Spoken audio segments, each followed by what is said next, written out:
नमस्कार, मैं हूँ शशि। आज मैं आपको पत्र लेखन कि पत्र किस प्रकार से लिखा जाता है इसके बारे में बताऊंगी। पत्र को खत या फिर इंग्लिश में लेटर भी कहा जाता है। पत्र एक दूसरे को संदेश पहुंचाने का माध्यम होते हैं।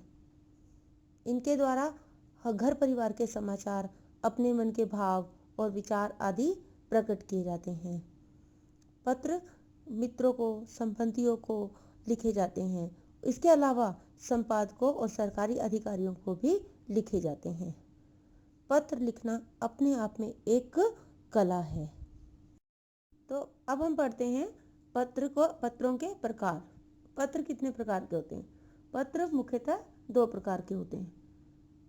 पहला होता है औपचारिक पत्र, जिसे आप इंग्लिश में बोलते हैं फॉर्मल लेटर, और दूसरा अनौपचारिक पत्र, इंग्लिश में आप इसको बोलते हो इनफॉर्मल लेटर।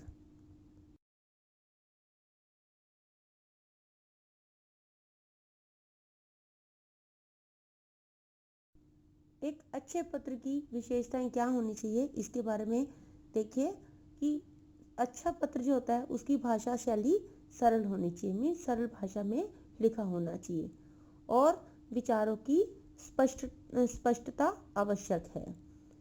और तीसरा इसकी होती है प्रारूप, यानी कि फॉर्मेट।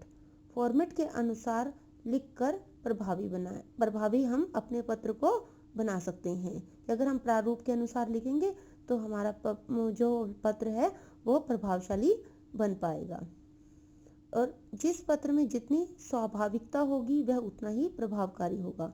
मीन्स कि जो पत्र ऐसा लिखा होना चाहिए कि दूसरों को आसानी से समझ आ सके, मीन्स विषय के अनुसार लिखा होना चाहिए।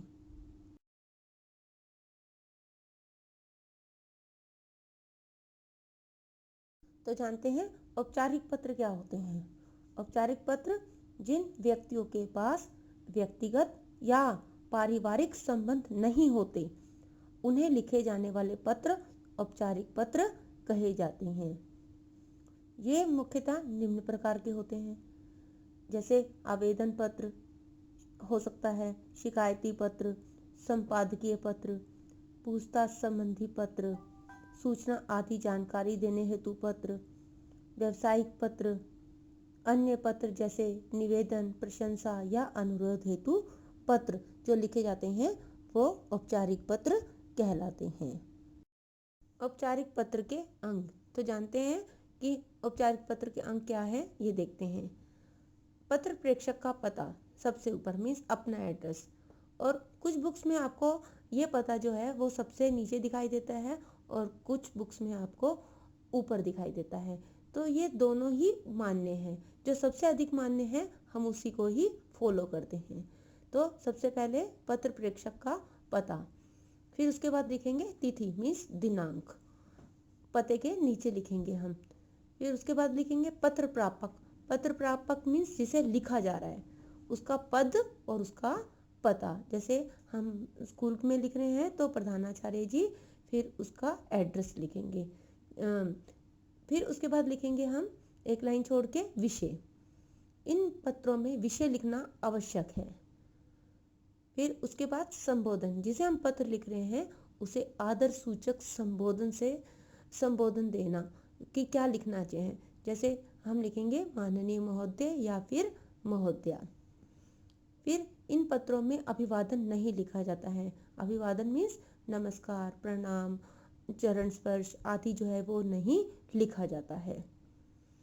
इसके बाद लिखेंगे हम संबोधन के बाद हम लिखेंगे मूल विषय। मूल विषय यानी कि विषय वस्तु। हम इसमें 2 या 3 पैराग्राफ लिख सकते हैं।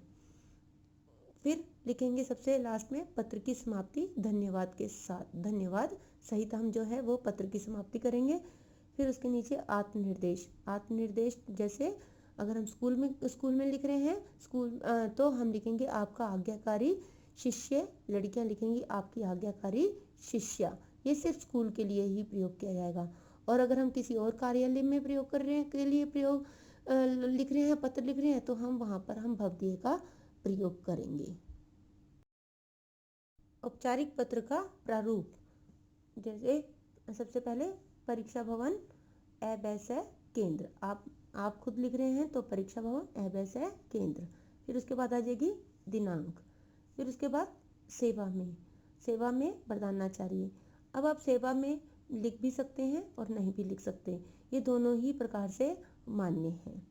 फिर पद और फिर उसका पता, फिर एक लाइन छोड़ देंगे, हम लिखेंगे विषय। फिर उसके बाद संबोधन महोदय या फिर महोदया। फिर हम लिखेंगे विषय वस्तु, 2 या 3 पैराग्राफ में हम विषय वस्तु लिख देंगे। फिर धन्यवाद। फिर उसके बाद अगर हम स्कूल में लिख रहे हैं, प्रधानाचार्य को लिख रहे हैं, तो आपका आज्ञाकारी शिष्य या फिर लड़कियां होंगी लिखेंगी आपकी आज्ञाकारी शिष्या। अगर हम किसी और कार्यालय के लिए लिख रहे हैं तो हम भवदीय का प्रयोग करेंगे, वहाँ पर हम आज्ञाकारी शिष्य और शिष्या नहीं लिखेंगे, वहाँ पर हम लिखेंगे भवदीय। फिर अपना नाम क ख ग। फिर उसके बाद अगर हम स्कूल के लिए लिखेंगे तो कक्षा लिखेंगे और अनुक्रमांक यानी कि रोल नंबर लिखेंगे। लेकिन जब हम किसी और कार्यालय में लिखेंगे तो वहाँ पर कक्षा और अनुक्रमांक नहीं लिखना।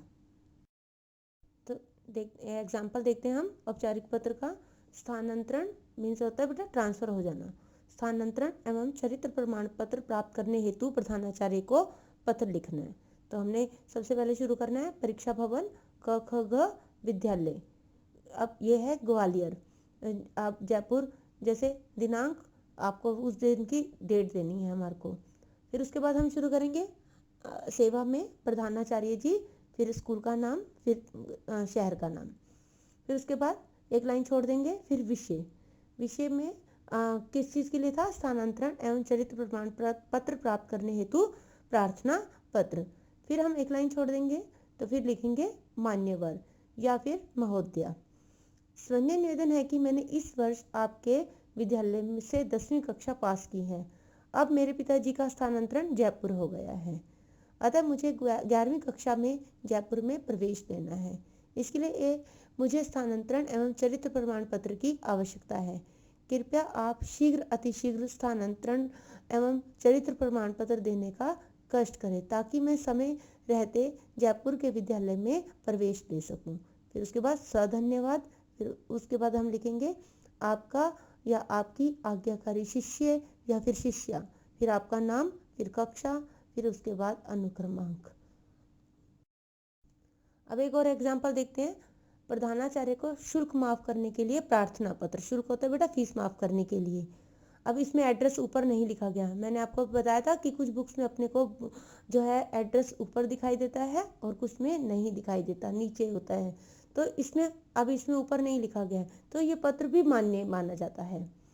जैसे सेवा में प्रधानाचार्य महोदय, फिर स्कूल का नाम आ जाएगा, फिर शहर का नाम लिख देंगे, फिर उसके बाद विषय किसके लिए था? शुल्क माफ करने के संबंध में। फिर हम लिखेंगे संबोधन में मान्यवर लिखा हुआ है, यहाँ पर आप महोदय या फिर महोदया भी लिख सकते हैं। फिर उसके बाद विषय वस्तु आ गया। स्वयं निवेदन है कि मेरे पिता गंभीर रूप से बीमार हैं। उनकी बीमारी के कारण घर की आर्थिक स्थिति अत्यंत खराब हो गई है। ऐसी परिस्थिति में मैं विद्यालय का शुल्क जमा कराने में असक्षम हूँ। मैं फीस जमा नहीं करवा सकता हूँ। आपसे आग्रह है कि मेरी विवशता पर विचार कर मेरा पूरा शुल्क माफ कर दें। मैं आपकी कक्षा में सदैव प्रथम आता रहा हूँ एवं विद्यालय की सभी गतिविधियों में भाग लेता हूँ। कृपया मेरी सहायता करें ताकि मुझे अपनी पढ़ाई अधूरी छोड़ने के लिए विवश न होना पड़े। मैं आपका सदैव आभारी रहूँगा। धन्यवाद। आपका आज्ञाकारी शिष्य, फिर उसका नाम, फिर कक्षा, फिर अनुक्रमांक, और फिर इसमें डेट जो है वो नीचे डाली गई है, क्योंकि अगर हम पता ऊपर लिखेंगे तो पते के नीचे डेट डाल देंगे, अगर नीचे लिखते हैं तो हम नीचे डेट डाल देंगे। तो ये दोनों ही मान्य हैं। बच्चों, आज की कक्षा यहीं पर ही समाप्त होती है। आज हमने औपचारिक पत्र जो पढ़ा उस आशा करती हूँ आपको समझ आ गया होगा। तो अब आप इसके माध्यम से ये वर्कशीट करने का प्रयास करना। हम अगली कक्षा में अनौपचारिक पत्र क्या होते हैं, उसका प्रारूप क्या होता है, इसके बारे में पढ़ेंगे। धन्यवाद।